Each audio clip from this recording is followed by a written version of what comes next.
Alors bonjour et bienvenue à chacun pour ceux qui sont ici dans la salle. On souhaite aussi la bienvenue à ceux qui nous suivent via la vidéo. Vraiment que chacun puisse se sentir libre dans ce lieu. Bienvenue aux personnes peut-être qui nous visitent pour la première fois ou pour qui c'est peut-être une première fois dans une église. Voilà, vraiment, sentez-vous à l'aise. Ça va bien se passer. Ce matin, ça va être divisé un peu en deux temps, ce moment de culte. On va avoir un premier temps de louange où on va chanter des cantiques, des chants. On va partager la scène, c'est le repas du souvenir de ce que Jésus a accompli sur la terre pour nous. Et ensuite, on aura un message tiré de la Bible, de la parole de Dieu. Et voilà, ça se clôturera par un dernier chant. Je propose qu'on commence en priant pour remettre ces moments dans les mains de notre Dieu. Papa du ciel, merci parce que tu nous as renouvelé la vie ce matin. Nous avons pu venir ici librement, dans ce lieu. Je veux vraiment te louer pour la liberté que nous avons dans notre pays et penser à tous les chrétiens qui n'ont pas ce privilège dans beaucoup de pays du monde. Vraiment, conduis-nous ce matin, que nos regards soient tournés vers toi et que toute la gloire te revienne. Au nom de Jésus. Amen.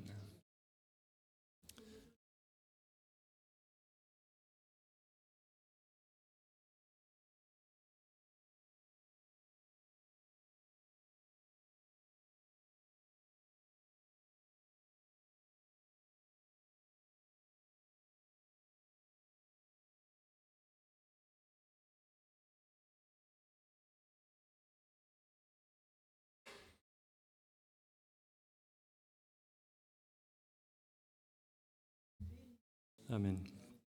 Alors on aura un moment de prière au cours du culte où chacun pourra prendre un temps pour élever Dieu. Et ce matin, je voulais commencer par quelque chose de un peu particulier parce que c'est la fête des mères aujourd'hui. Et du coup, j'aimerais inviter tous les enfants à venir me rejoindre sur l'estrade et on va distribuer un petit cadeau pour toutes les mamans ou pour même en général toutes les femmes. Voilà, tous les enfants, vous pouvez me rejoindre.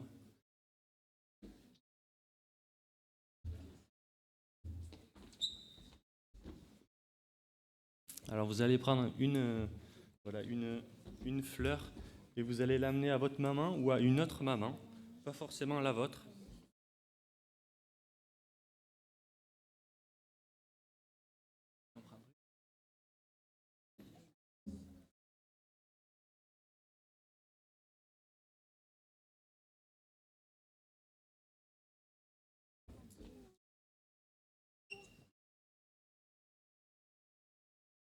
Il faut que toutes les mamans aient une fleur.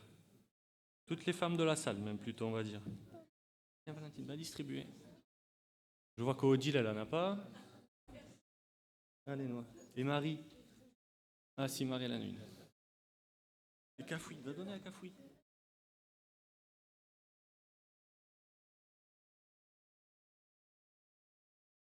Allez, ceux qui...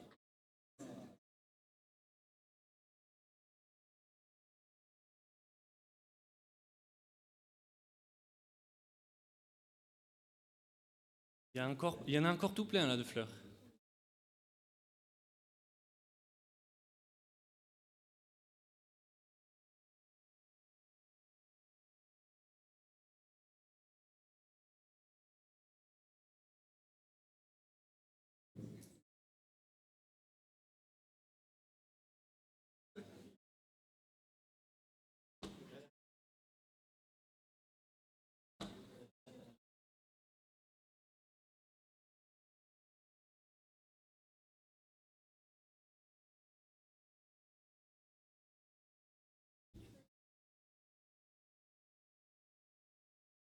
Alors, est-ce que tout le monde a eu sa fleur? Et on va vraiment commencer dans la louange. Pendant que vous terminez de distribuer les fleurs, je vais lire un psaume, le psaume 92. Il est beau de louer l'Éternel et de célébrer ton nom au Très-Haut, d'annoncer le matin ta bonté et ta fidélité pendant les nuits. Sur l'instrument à 10 cordes et sur le luth, au son de la harpe, tu me réjouis par tes œuvres, ô Éternel, et je chante avec allégresse l'ouvrage de tes mains. Que tes œuvres sont grandes, ô Éternel, que tes pensées sont profondes. Je propose pour ceux qui le peuvent de se tenir debout et on va chanter un chant tiré de ce psaume. Il est beau de louer le Seigneur. Et on enchaînera après avec Il est exalté et vers toi, Seigneur.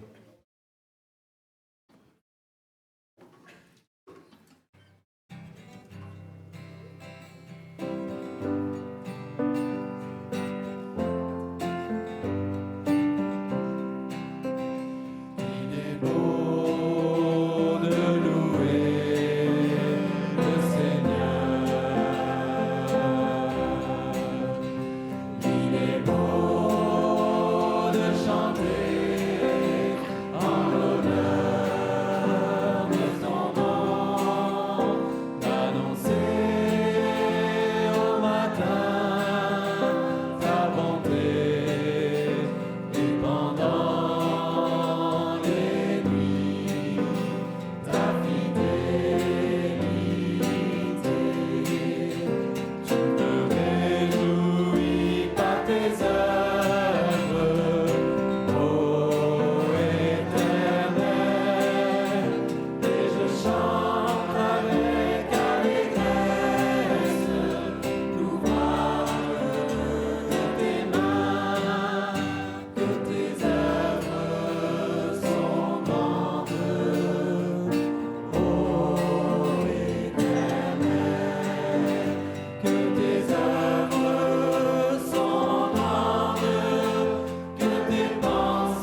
pouvez reprendre place. Et je vous propose maintenant un petit temps de prière libre où chacun est vraiment invité à adresser à Dieu une prière de reconnaissance, que ça soit court comme ça, plusieurs pourront profiter de ce moment. Et puis après, je conclurai moi.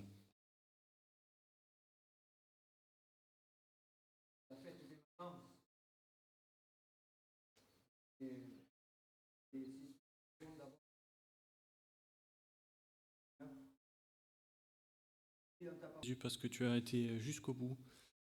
Sur la croix, tu n'es pas descendu. Et voilà, tu es mort pour moi, pour chacun de nous qui voulons bien t'accepter et vraiment que toute la gloire te revienne. Amen. Je vous propose je vais vous lire le couplet qu'on va chanter dans le prochain chant, qui dit « Ton nom est grand, ton nom est saint, ton nom est digne de louange. À toi l'honneur, à toi la gloire, à toi la puissance et la force, Jésus, agneau de Dieu. » Voilà, pour ce qu'ils peuvent, si vous voulez vous mettre debout, et on va prendre ce chant, suivi d'un autre qui s'appelle « Sauve avec puissance ».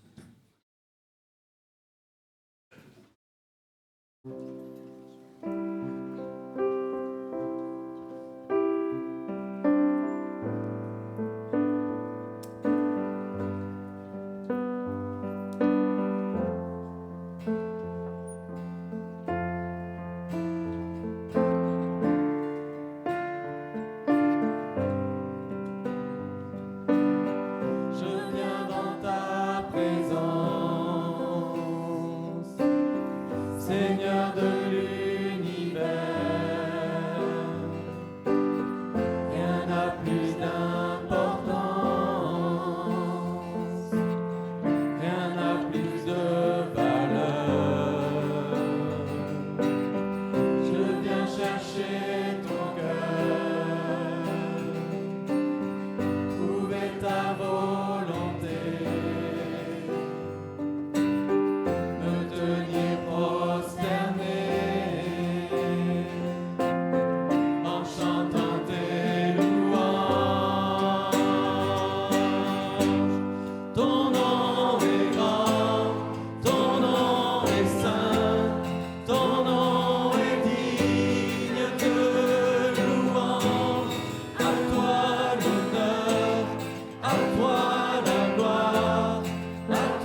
Son besoin d'être aimé, d'un amour sans limite, que ta grâce coule en moi, son besoin de pardon, la bonté de Sauveur, l'espoir des nations.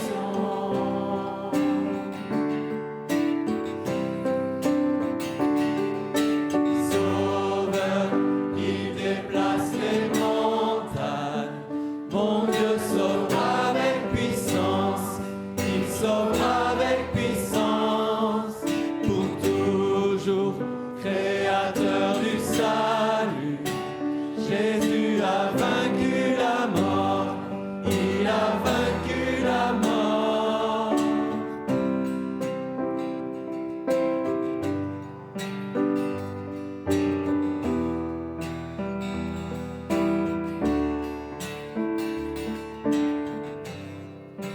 Prends-moi tel que je suis, mes peurs et mes échecs. Viens remplir ma vie, je donne ma vie pour te suivre, dans tout ce que je crois, et je me soumets.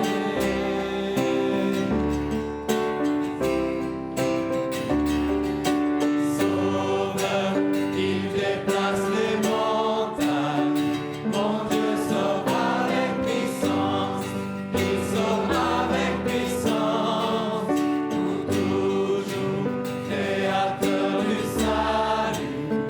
Jésus a vaincu la mort, il a vaincu la mort.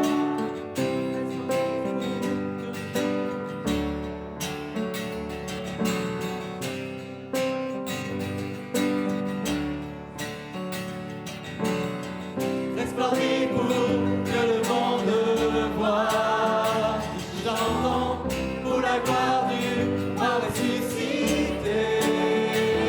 Jésus, resplendis pour que le monde voie.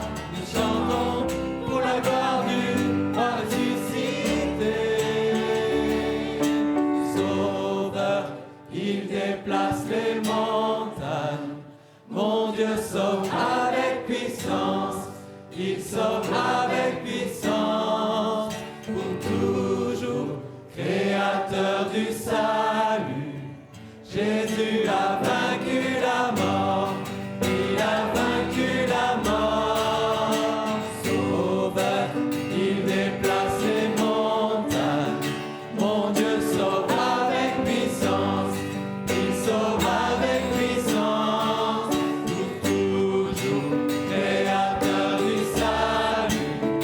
Jésus a vaincu la mort, il a vaincu la mort.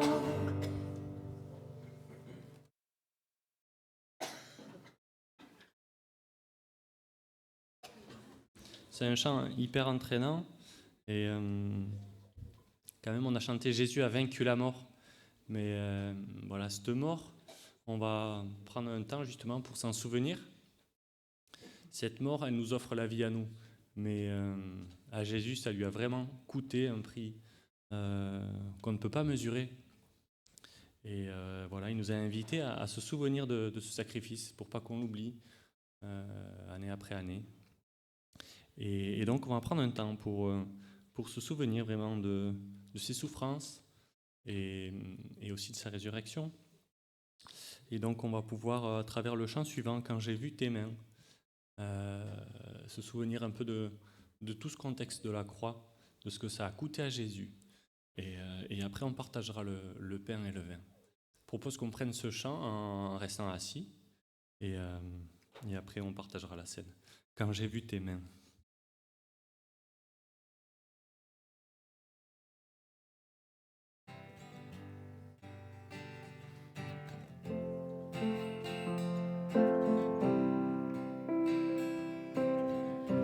Quand j'ai vu tes mains guérir tant de malades, quand j'ai vu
en retour,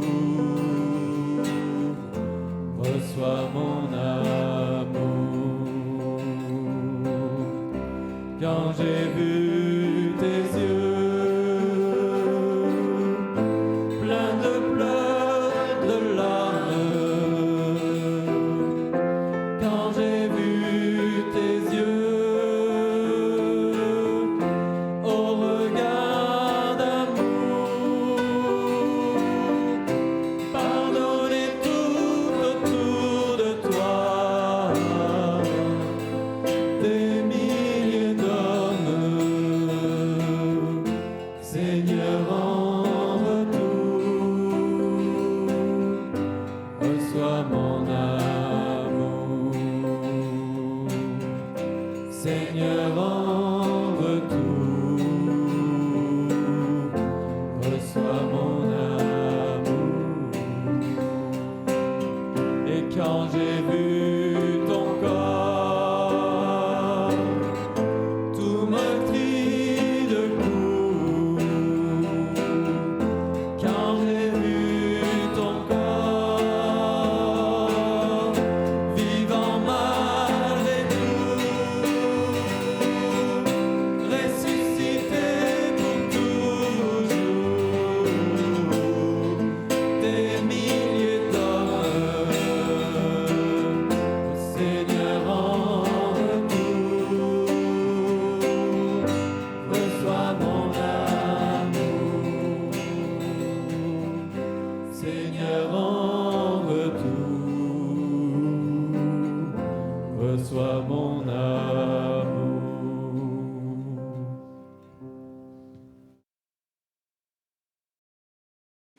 Alors, comme je le disais tout à l'heure, on va partager ce repas, ces deux symboles, le pain et le vin. Les frères que j'avais sollicités, si vous pouvez vous approcher. Voilà, pour prendre ce repas, c'est tout simple. Il faut avoir reconnu dans son cœur Jésus, avoir été baptisé. Donc voilà, si c'est votre cas, si vous souhaitez partager les éléments ce matin avec nous, je vous invite à vous tenir debout. Comme ça va faciliter la distribution. On va passer au centre et sur les côtés pour distribuer. On a pour habitude de nous attendre pour prendre les éléments ensemble.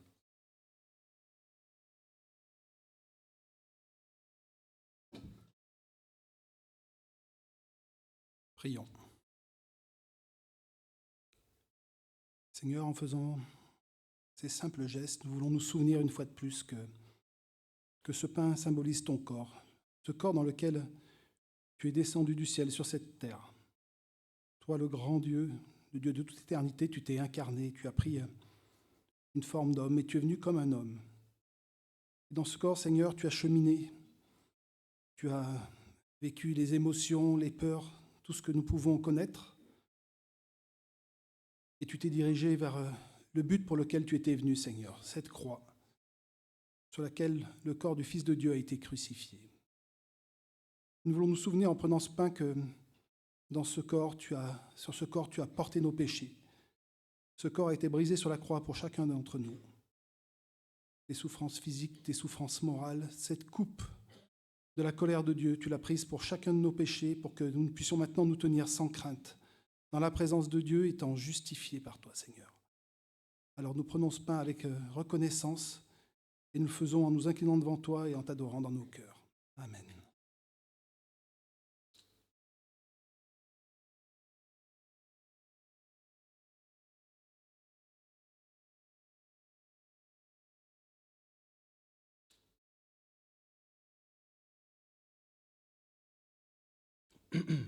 Prions pour le sang, pour la coupe. Seigneur Jésus, combien il est bon que nous soyons ensemble réunis ici ce matin. Combien il est bon, Seigneur, de répondre à ton appel. Toi qui as tant voulu, Seigneur, que nous nous souvenions, Seigneur, de ton amour. Seigneur, cette coupe nous parle de ton sang. Notre frère, tout à l'heure, nous a parlé de la gratuité du salut. Et cela est vrai, ta parole nous le dit, que ton salut est gratuit. Mais il ne le fut pas pour toi, Seigneur. Tu as versé le prix ultime, le prix suprême, celui de ta vie, de ton sang versé. Ce sang, ô combien précieux, plus précieux que l'argent et l'or, nous dit la parole. Ce sang, Seigneur, qui nous assure la vie éternelle, la vie impérissable, la vie du Fils de Dieu, Ô Seigneur Jésus, combien nous sommes étreints dans nos cœurs, Seigneur, de porter cette coupe à nos lèvres qui nous rappelle ton amour sans limite, Seigneur, que tu as exprimé sur le bois de la croix, en portant le prix, Seigneur, de nos péchés. Tu les as expiés, et ton sang nous purifie de tout péché, nous dit la parole. Et c'est avec un cœur lavé, une conscience pure, Seigneur, que nous pouvons nous approcher de toi et te dire combien nous t'aimons, combien, Seigneur, nous sommes reconnaissants, combien, Seigneur, nous désirons nous prosterner, unis par l'Esprit Saint, ensemble, pour te dire merci et dire merci notre Dieu et Père, par ton nom précieux et béni, Seigneur Jésus. Amen.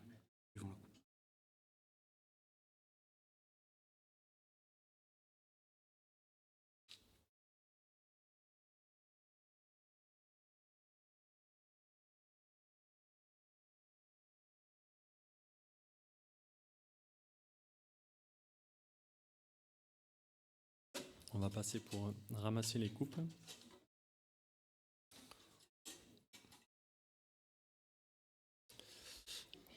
Et je vous propose à chacun de vous lever. On va prendre un dernier chant pour clôturer cette première partie. Le chant s'intitule « L'Éternel règne ». Il est majestueux. Alors on peut commencer à le chanter pendant qu'ils finissent de ramasser.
Alors maintenant, ça va être pour le moment pour les enfants d'aller dans leur classe, mais avant, vous allez venir sur la scène, s'il vous plaît, et on va prier pour vous.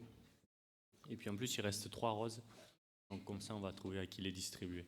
Alors les enfants, si vous pouvez venir, est-ce que Josias, il est là? Non. Edith, tu voudrais prier pour les enfants?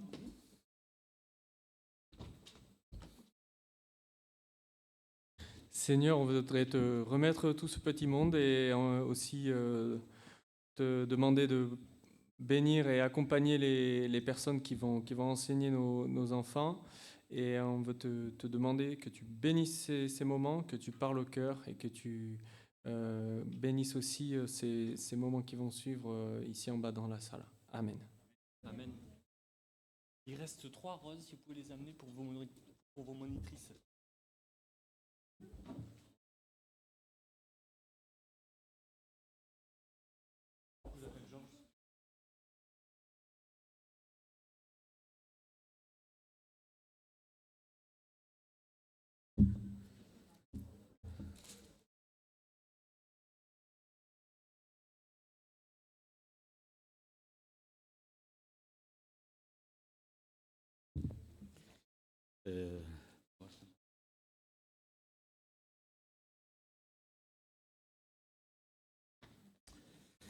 Bonjour à chacun et à chacune. Alors, ce matin, je vous propose une petite méditation. La méditation sera sur la vie ou la mort. Vous allez me dire que ce n'est pas trop encourageant tout ça. Le ciel ou l'enfer. Alors, ce matin, ce qui m'a amené à partager cette méditation avec vous, c'est parce qu'il y a plusieurs raisons. Il y a eu plusieurs prédications qui se sont succédées. Et je ne sais pas si vous vous rappelez, une des prédications qui avait été donnée par Alain Morino, la dernière fois, je ne sais pas si vous vous rappelez, il nous avait donné des petits papiers. Il y avait marqué « Prépare-toi à la rencontre de ton Dieu ».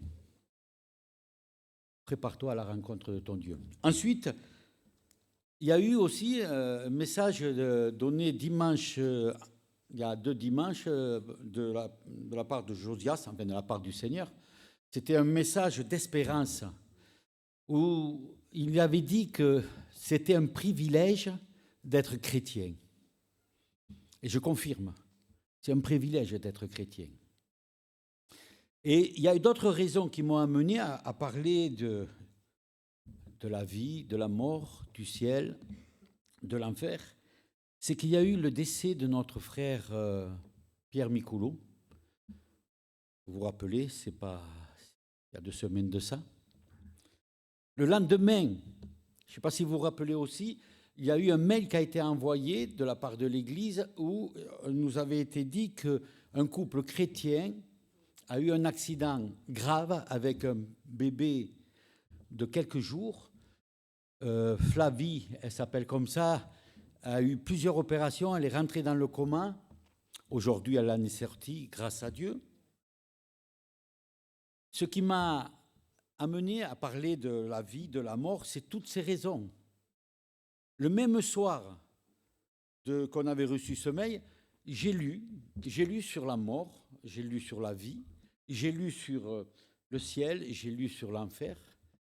Et tout ça, ça m'a amené justement à ce que je vais vous partager ce matin. Je vous avoue que je n'ai pas trop dormi cette nuit-là, puisque je m'étais couché vers minuit par là, ou minuit et demi, et je me suis endormi, mais en dormant, j'avais tout ça qui se passait dans la tête. Je ne sais pas comment ça pouvait se faire en dormant. Je me suis réveillé vers 4 heures du matin et ça me travaillait encore tout ça, toutes ces raisons-là.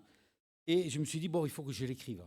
Je me suis levé, j'ai écrit, et donc je vais vous partager un peu ce que ma réflexion. La nuit, c'est vrai que je n'ai pas beaucoup dormi. Tout ça, ça m'a poussé à partager aujourd'hui ce thème-là, qui est quand même d'actualité. C'est vrai que nous ne parlons pas trop de l'enfer, et pourtant c'est marqué dans la Bible. Alors je vous propose de prendre un passage dans la parole de Dieu, c'est dans Matthieu au chapitre 8, juste 2 versets. Je vais vous le lire. Alors le contexte de ce qu'on va lire, c'est qu'un centenier, il y a un centenier qui il a un serviteur qui est malade et il s'adresse à Jésus, lui demande si Jésus pouvait guérir son serviteur. Et à un moment donné, Jésus lui dit OK, mais il devait aller chez le centenier, mais il lui dit non, mais je ne suis pas digne que tu viennes chez moi. Tu n'as qu'à dire un mot et je sais que mon serviteur sera guéri. Alors, on lit au chapitre 8, verset, j'ai dit 17, c'est verset 10. Après avoir entendu, Jésus fut dans l'étonnement et il dit à ceux qui le suivaient, « Je vous le dis en vérité, même en Israël, je n'ai pas trouvé une aussi grande foi. Or, je vous déclare que plusieurs viendront de l'Orient et de l'Occident et seront à table avec Abraham, avec Isaac, avec Jacob, dans le royaume des cieux. Mais les fils du royaume seront jetés dans les ténèbres du dehors, où il y aura des pleurs et des grincements de dents. » Ce matin, on va essayer de rester juste sur ce passage-là, sur ces 2 versets. J'espère que nous serons encouragés ce matin à chercher le chemin du ciel. Nous allons parler du ciel, moment qui va être agréable. Parler du ciel, c'est quelque chose de merveilleux, c'est quelque chose de beau, de heureux. On va parler du ciel. Mais en deuxième partie, nous allons parler vraiment d'une rude vérité concernant le sort de ceux qui seront jetés dehors pour la perdition. Le passage de Matthieu qu'on vient de lire, versets 11 et 12, renferme 2 idées. La première, c'est une douceur infinie, le ciel. La deuxième, c'est terrible, mais c'est la vérité. Et cela doit être prêché aussi. Regardez, il est dit, plusieurs viendront de l'Orient et de l'Occident, verset 11, et seront assis à table dans le royaume des cieux, c'est-à-dire le ciel, avec qui? Avec Abraham, Isaac et Jacob. Ça, c'est la première idée, première partie. Waouh, c'est chouette, non? Être à table avec Abraham, Isaac et Jacob. Voilà une glorieuse promesse. Plusieurs viendront d'Orient et d'Occident et on ne pourra même pas les compter tellement qu'on sera nombreux, tous à table. Ça laisse entrevoir des moments qui vont être doux, qui vont être agréables, ce qui va se passer, ce festin dans le ciel. Assis à table, dans le repos d'avoir travaillé, dans le repos du Seigneur, dans la joie.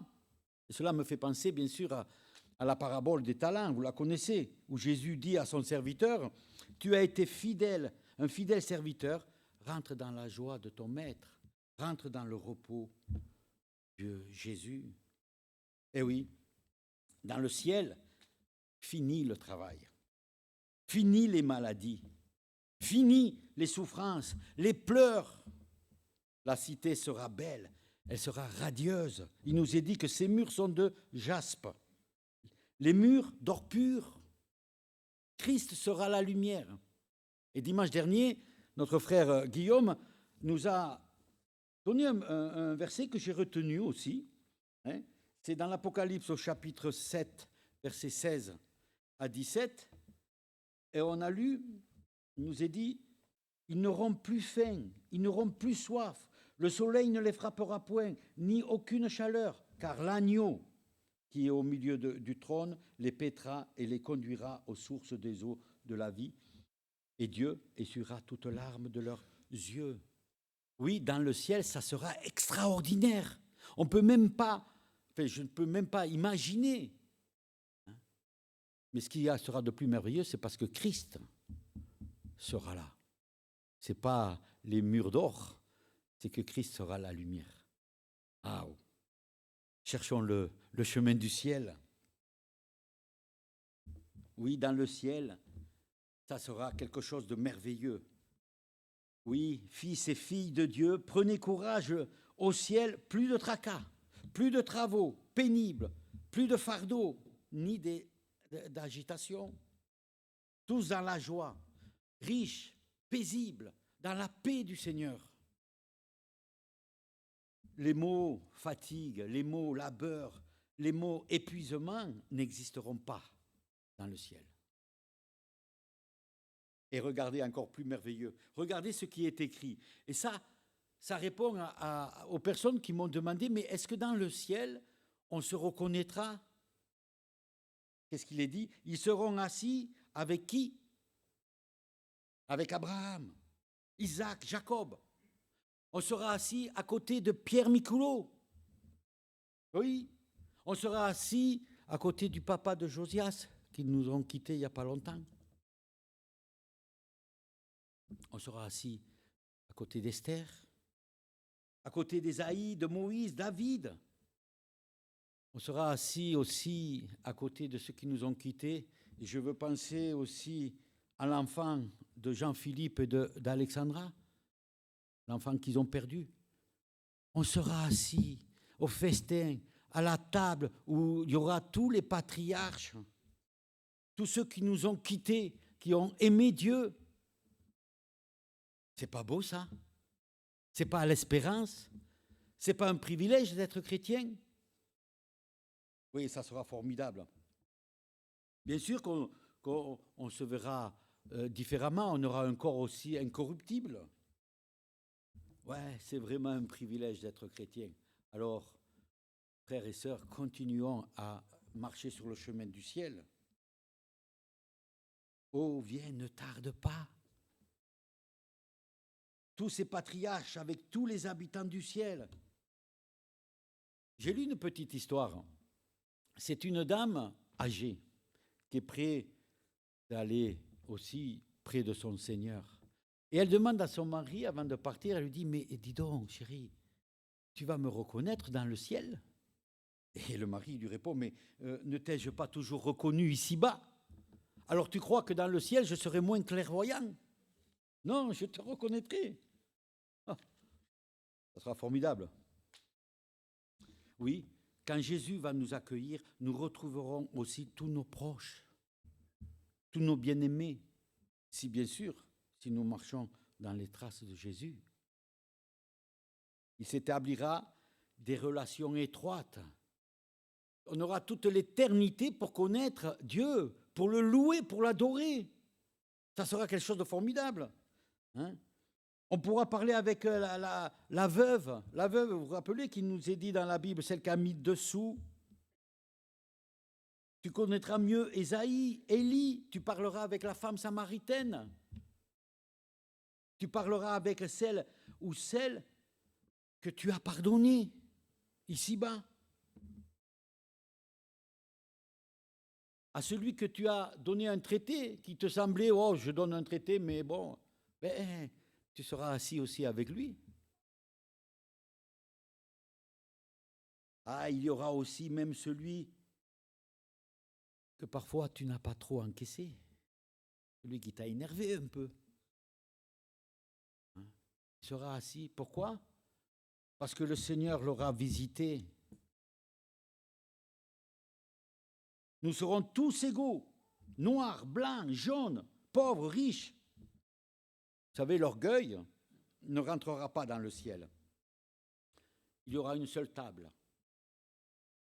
Tu seras assis avec celui qui sentait mauvais, peut-être, ici-bas. Oui, ça sera formidable, le ciel. Et mes mots me manquent pour définir ce qu'est le ciel, la présence de Dieu. Hein?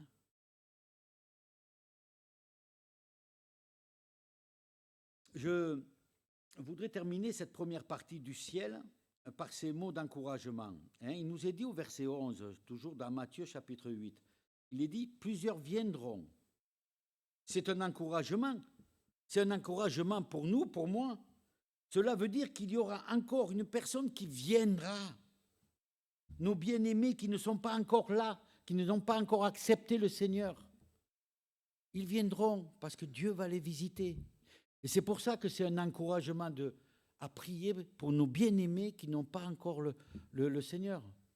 Avec mes frères et mes sœurs, tous les dimanches soirs, on a une petite réunion de prière.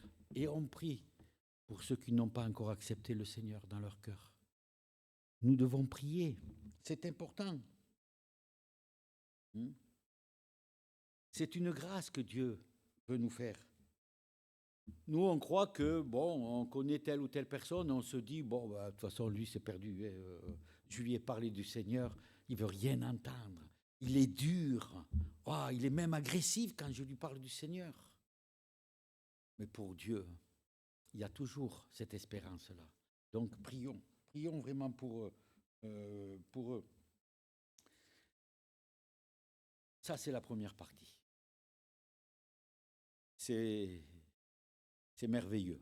Je vous assure que quand on réalise ce qu'est le ciel, hein, l'apôtre Paul disait, mais mourir, c'est un gain pour lui. Parce qu'il savait ce que, là, il attendait dans la présence du Seigneur pour l'éternité. Mais nous allons parler aussi de la deuxième partie, de la mort, de l'enfer. Alors cette partie, elle n'est pas, c'est vrai, elle n'est pas gaie. Elle est même désolante, navrante. Autant il était facile de parler de la première partie, autant il était facile de parler du ciel, de ce qui va se passer. Mais là, il est pénible de dire les choses qui se présentent à tous ceux qui n'ont pas accepté le Seigneur. Mais vous savez, c'est les vérités bibliques. Même si elles ne plaisent pas, elles doivent être prêchées. Imaginez quelqu'un qui est en train de boire dans une bouteille, ou une bouteille de limonade, par exemple, où on a mis un poison. Si on ne les avertit pas, on est coupable. Eh bien, la Bible, elle nous avertit. Dieu nous avertit. La parole parle des ténèbres. Elle parle de la perdition éternelle.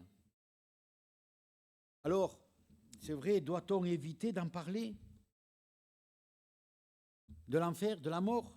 Doit-on adoucir les paroles de Dieu sur ce passage? Doit-on faire ou ne pas faire attention au feu clignotant, au feu rouge?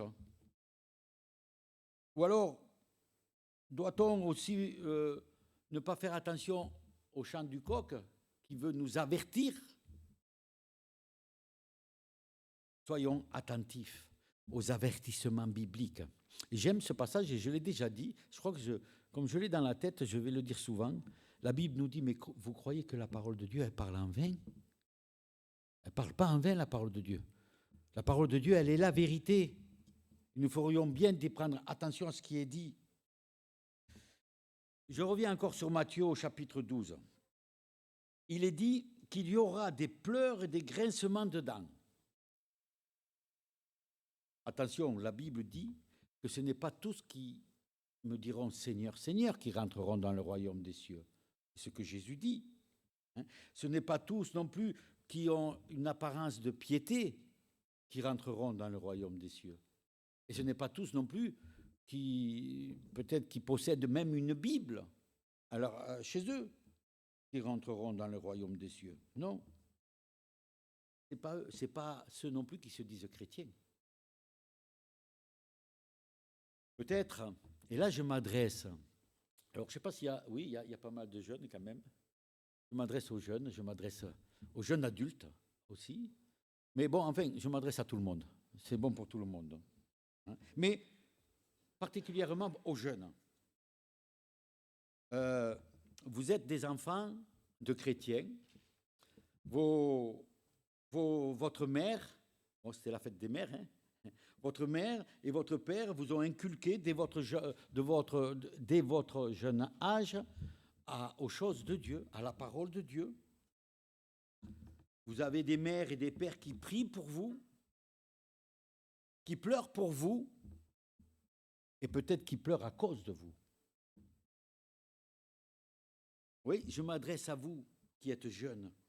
Peut-être vous ne serez pas à table avec Abraham dans le royaume des cieux. Vous ne serez pas à table avec vos mamans, avec vos amis. Ne croyez pas parce que vos parents prient pour vous que cela ouvrira les portes du ciel. Bien que je vous encourage, nous parents, à prier pour nos enfants. C'est important. Non, non. Il ne vous sera pas demandé au dernier jour, vos parents ont-ils prié pour vous? Non, non. Il vous sera demandé, as-tu accepté Jésus-Christ dans ton cœur? Pourtant, tu en as entendu parler, tes parents t'en ont parlé. Est-ce que tu as accepté Jésus? Est-ce que tu l'as reconnu, que tu étais coupable devant lui? Est-ce que tu reconnais que le sang de Jésus te purifie de tout péché? C'est ça qui nous sera demandé. As-tu cherché Dieu? Vous savez, quand le grand jour du jugement arrivera, toute l'humanité sera devant le trône de Dieu. On sera tous devant lui. Et qu'est-ce qui va se passer? Le livre va être ouvert. le livre de vie. La voix du Seigneur se fera entendre. Il dira, à ma droite, mes brebis, et à ma gauche, les boucs, ceux qui n'ont pas accepté Jésus-Christ. Et là, qu'est-ce qui se passera?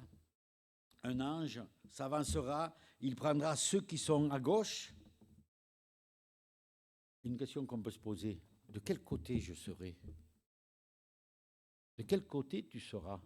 Côté gauche ou côté droit? Peut-être à ce moment-là, tu crieras, toi qui es jeune, tu crieras, maman, maman, ne me laisse pas, ne me quitte pas. Mais ta maman ne pourra rien faire pour toi à ce moment-là. Alors, pardonnez-moi de rappeler le sort de ceux qui seront de ce côté, du côté gauche, de décrire le sort affreux, réservé à ceux qui vivent et meurent loin de Dieu. Mais pourtant, c'est la réalité. Il est dit dans Matthieu chapitre 8, verset 12, « Mais les fils du royaume seront jetés dans les ténèbres. » Ils seront jetés dans les ténèbres. Sur l'ordre de Dieu, un ange se saisira d'une personne, il ira, il attachera les pieds et les mains du malheureux, et à ce moment-là, la personne, waouh, sera apeurée. J'imagine la scène un peu. Il sera suspendu au-dessus de l'abîme, le malheureux criera encore, demandera grâce, mais trop tard. Il entendra même les cris de ceux qui ont été déjà jetés, les cris de désespoir qui s'échappent de ce gouffre.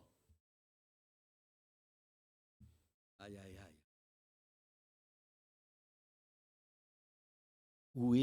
Où est ta force à ce moment-là? Où sera ta force à ce moment-là? Que de regrets, que de désespoir. Ça sera triste, il y aura des cris, des grincements dedans. Tu trembleras, tu pleureras, tu demanderas grâce. Mais hélas, ça sera trop tard aussi. L'ange, qu'est-ce qu'il fera? Il jettera. Et tu tomberas éternellement, de profondeur en profondeur, d'abîme en abîme, sans trouver le repos. Tu seras jeté dans les ténèbres du dehors, c'est marqué. Dans les ténèbres où tu ne pourras même pas avoir l'espérance de mourir, parce que tu vivras éternellement dans les tourments. Autant le chrétien vivra éternellement dans la présence de Dieu, mais là, tu ne pourras même pas mourir. C'est le sort de ceux qui ont rejeté Jésus. Tu seras irrévocablement, éternellement perdu. Pour toujours. C'est le feu de l'enfer. Oui, c'est vrai que j'ai hâte d'arrêter de parler de cela. Ça fait froid dans le dos. On n'aime pas trop parler de tout ça. Non. Pourtant, il faut finir d'en parler. Qu'est-ce qu'on fera? Ou qu'est-ce que vous ferez en enfer? Il y aura de plus en plus de cris et de grincements de dents, en proie aux vives souffrances.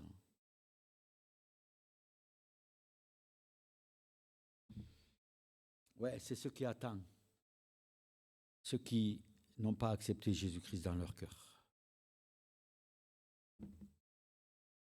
Nous avons parlé là des personnes, des jeunes, mais on va parler aussi des moins jeunes, de ceux qui ont les cheveux blancs.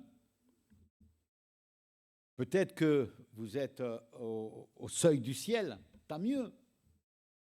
Ou peut-être que vous tremblez aussi à la pensée de si vous êtes du côté gauche. J'ai travaillé dans une maison de retraite. Ça m'arrivait de pouvoir témoigner de Jésus. Et je vous avoue que c'était dur.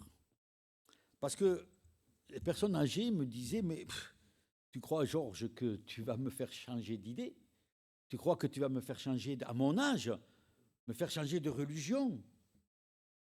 Hein? N'attendons pas que le cœur s'endurcisse.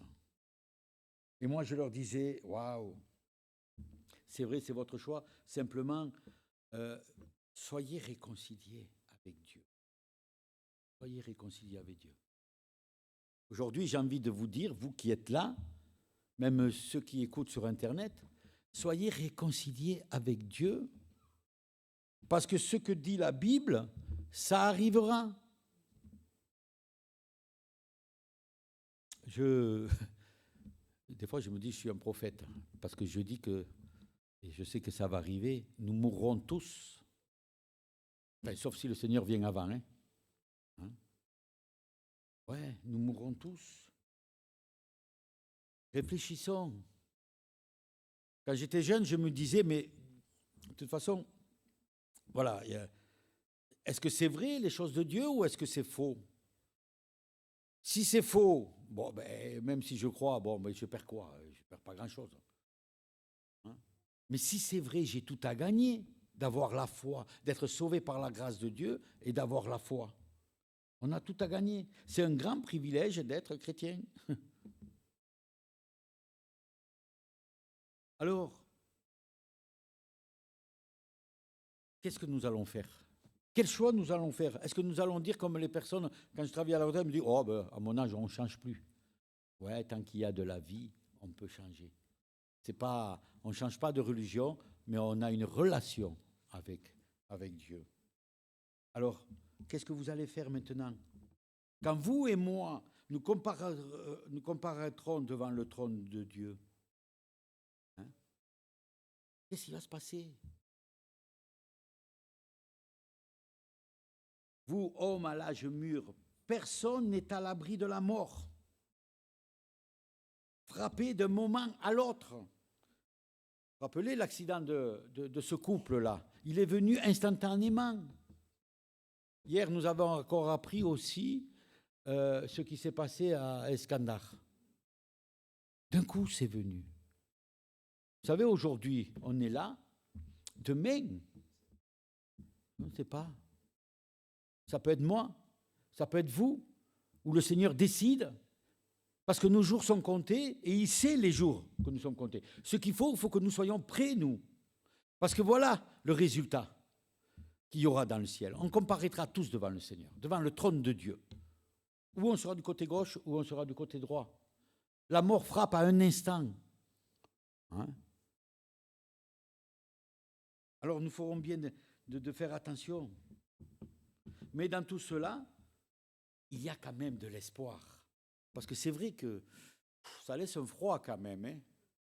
Il y a de l'espoir. Car Dieu déclare que quiconque l'invoquera sera sauvé. Car Dieu déclare qu'il a donné son Fils, afin que quiconque croit à la vie éternelle. Jésus ne met dehors aucune âme qui s'approche de lui. Il ne nous rejette pas. Alors, j'ai encore envie de dire, ne tarde pas. Ne tardons pas. Vous savez, Salomon, il s'adressait aux jeunes et il disait, vanité de vanité, tout est vanité. Le bonheur ne se trouve qu'en Dieu. Mais vous savez que le salut aussi ne se trouve qu'en Dieu, à travers Jésus-Christ. Il suffit de regarder à la croix où Jésus a versé son sang. Et nous avons l'épisode là dans l'Ancien Testament où le peuple d'Israël avait été piqué par des serpents et tous ceux qui avaient été piqués, ils mouraient.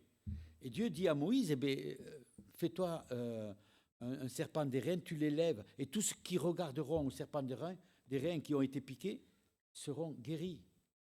C'est une image à nous aussi, hein, à regarder à la croix, à regarder à Jésus-Christ. Regardons donc à Jésus, toi qui écoutes ce matin ce message. Toi qui es ici dans ces lieux. Regarde donc à Jésus comme vraiment comme un enfant en ayant un cœur pur, de se dire, eh bien ouais, il y a la vie, il y a la mort, il y a le ciel, il y a l'enfer. Ne crains pas en tout cas, parce que Jésus ne te trompera jamais. Il ne te décevra jamais. L'homme peut décevoir. Je peux décevoir. Mais Dieu, lui, ne déçoit pas. Il est notre Père céleste. Demandez-vous quel est votre état spirituel ce matin. Et puisse vraiment l'Esprit de Dieu nous révéler que vous êtes par nature et que je suis par nature mort, perdu, condamné, mais sauvé par grâce si je regarde, si j'accepte le don que Jésus a fait sur la croix. Que nous puissions comprendre combien c'est une chose terrible que de tomber en enfer. Dieu, en envoyant Jésus comme l'agneau, comme sauveur, il veut nous donner la sainte ambition de parvenir à la gloire du ciel. C'est ce que Dieu veut. Il veut que tout le monde soit sauvé. Et tout comme l'ange qui pressait Lot de s'enfuir de Sodome et de ne pas se retourner en arrière, eh bien, hâtons-nous de rester fidèles à la parole jusqu'au grand jour de l'éternité, où nous nous retrouverons dans la félicité des cieux, où nous pourrons faire ce festin au milieu du Seigneur, bien entendu, et au milieu de tous nos bien-aimés qui sont déjà partis et qui sont au retour du Seigneur quand on sera tous ensemble. Ah, ça doit nous encourager. Alors, je voudrais terminer par ce passage, ce verset qui nous est donné dans Deutéronome chapitre 30, verset 19. Nous terminerons sur ce verset. Je prends aujourd'hui à témoin contre vous le ciel et la terre. J'ai mis devant toi la vie et la mort, la bénédiction et la malédiction. Et là, choisis la vie. Choisis la vie afin que tu vives, toi et ta postérité. Oui, choisissons la vie. Nous allons prier. Seigneur notre Dieu, ta parole est la vérité. Ta parole, elle est là pour nous avertir, pour nous corriger. Elle est là, Seigneur, parce que comme des feux clignotants, pour nous avertir du danger qu'il y a si nous nous tournons contre toi, si nous nous laissons aller à tout vent. Eh bien, Seigneur, tu nous rappelles ce qu'est la perdition. Mais tu nous as rappelé aussi ce qu'est la vie avec toi, la vie éternelle, puisque toi-même tu es éternel, Seigneur, et tu veux que nous puissions vivre. Alors, Seigneur, je te prie, peut-être que pour chacun de nous ici et pour ceux qui écoutent, peut-être qu'il y a quelqu'un qui, il ne sait pas dans quel côté il sera, mais qu'il puisse, Seigneur, oui, vraiment, comme un enfant, se tourner vers toi et te dire, ben oui, Seigneur, je veux faire partie de tes brebis, je veux t'accepter dans mon cœur, conduis-moi, aide-moi. Et je sais, Seigneur, que tu es ce Dieu d'amour, ce Dieu qui veut se révéler à chacun de nous. Je te prie de nous parler à nos cœurs ce matin et que tu touches nos cœurs, Seigneur. Vraiment, nous voulons humblement ce matin nous incliner devant toi et dans notre cœur te demander vraiment, Seigneur, de nous garder fidèles jusqu'à ton retour, jusqu'à ce retour glorieux où nous pourrons être ensemble, unis pour l'éternité, dans ta présence, Seigneur. Oh, quelle grâce! Je te remercie pour ta parole. Merci pour toutes choses, Seigneur, et te prions que vraiment nous ne soyons pas des hommes et des femmes, des enfants, des jeunes oublieux, mais que nous puissions, Seigneur, nous placer vraiment devant toi. Au nom de Jésus-Christ. Amen. Pour conclure cette méditation, je vous propose de chanter ce cantique « Viens, ne tarde plus ». Je vais vous lire juste un strophe où il est dit « Viens, ne tarde plus, adore ». C'est un appel à venir et de ne pas tarder. Viens, ne tarde plus, donne ton cœur. Donne ton cœur.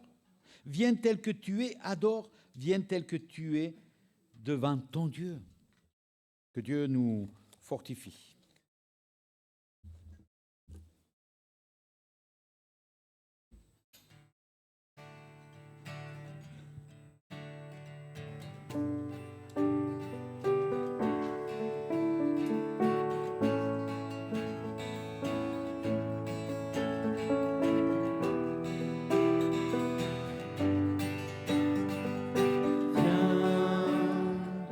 Ne tarde plus, adore.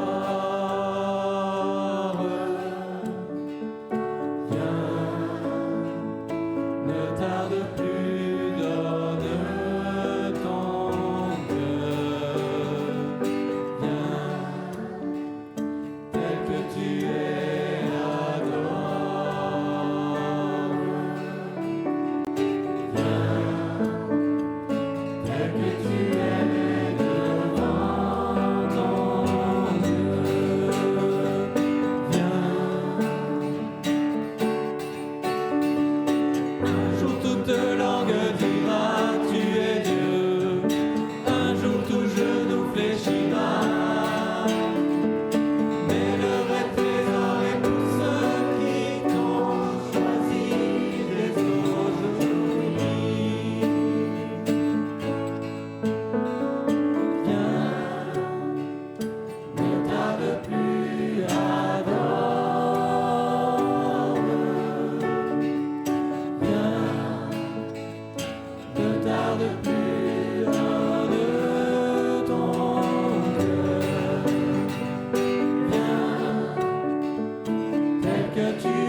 Viens,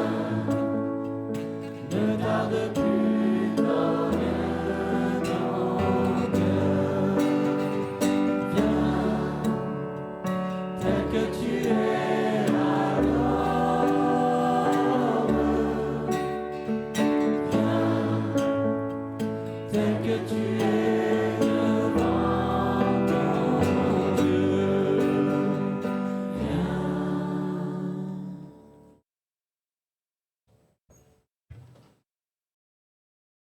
Voilà, c'est sur ce chant qu'on va terminer notre partie enregistrée. Et comme Georges nous l'a dit, voilà, vraiment, réfléchissez à ce choix et choisissez la vie, c'est le bon choix.